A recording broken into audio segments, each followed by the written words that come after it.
La célébration de l'union entre KM et MB a été marquée, le samedi 19 mars 2022, par un drame avec le décès de Sita Sangaré, élève dans une école confessionnelle à Port-Bouët.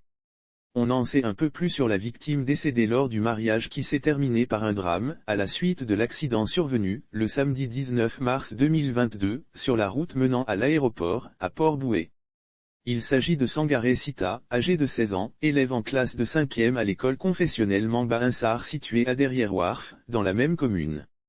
Les nouveaux mariés avaient décidé d'immortaliser l'événement par des séances photos. Il nous revient que le jour du drame, après les différentes étapes du mariage, les mariés avaient décidé d'immortaliser l'événement par une séance de shooting photo, dans le jardin de l'aéroport international Félix Houphouët-Boigny dans la commune de Port-Bouët où les nouveaux mariés ont l'habitude de s'y rendre pour faire les photos.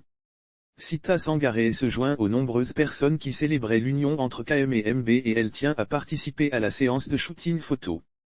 C'est d'ailleurs la raison pour laquelle elle n'hésite pas à sauter dans le véhicule de type 4*4 que vient garer KS, l'un des frères du nouveau marié. Les instants qui suivent, le véhicule fait son plein de passagers. Le véhicule lancé à vive allure projette alors ses passagers dans tous les sens. À présent, KS est assuré qu'il peut prendre la direction du jardin de l'aéroport, la destination finale. Après les feux tricolores du monument Akvaba, il appuie sur l'accélérateur.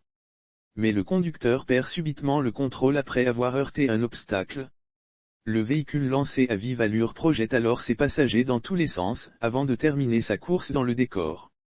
Sita Sangaré, moins chanceuse, est tuée sur le coup à l'heure du bilan. On enregistre de nombreux blessés dont des cas graves évacués à l'hôpital général de Port-Bouët pour les uns et au centre hospitalier universitaire, CHU, de Trècheville pour les autres. Sita Sangaré, moins chanceuse, est tuée sur le coup. Son corps sans vie a été enlevé par les services des pompes funèbres et conservé à la morgue de l'hôpital général de Port-Bouët. L'Hirositaï, le véhicule d'un couple nouvellement marié plonge dans une rivière. Voici les circonstances du drame. Les instants qui suivent, l'information parvient aux familles, alliés et convives.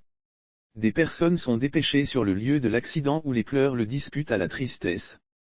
Quant aux nouveaux mariés, ils décident de mettre un terme à la cérémonie festive qui avait pourtant bien démarré et qui a malheureusement fini dans le sang.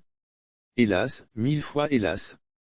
Sauf autorisation de la rédaction ou partenariat préétabli, la reprise des articles de l'infodrome.com, même partielle, est strictement interdite. Tout contrevenant s'expose à des poursuites.